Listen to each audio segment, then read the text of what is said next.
The United States and China are reportedly close to sealing what officials call a huge Boeing aircraft order.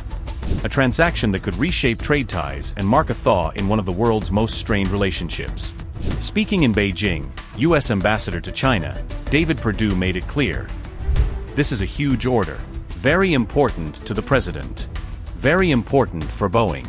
And very important to China. Perdue added that the negotiations are in their last days, maybe weeks, and the finish line is in sight. I personally had the privilege of being able to visit with them last week in Tianjin in their factory. And this is a great story of cooperation between the United States and China, of a commercial operation where they're here in China making products to be sold on products that will be sold in China. This is a huge order, and it's very important to the president. It's very important to Boeing. I think it's very important to China. And I think that we're in the last days of that, or weeks of that negotiation, and we're hopeful that that will turn out to be the case. Reports suggest China could order as many as 500 aircraft, ending a sales drought for Boeing that stretches all the way back to 2017, the year of Donald Trump's last visit to Beijing. For Boeing, which is still reeling from safety crises, global competition, and strained international sales. This is more than a deal. It's survival and revival.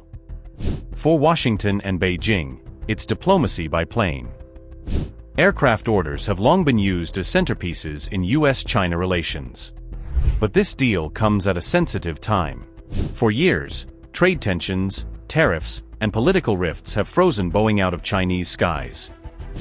Instead, Beijing leaned heavily on Airbus, Boeing's European rival. Now, the tide is shifting.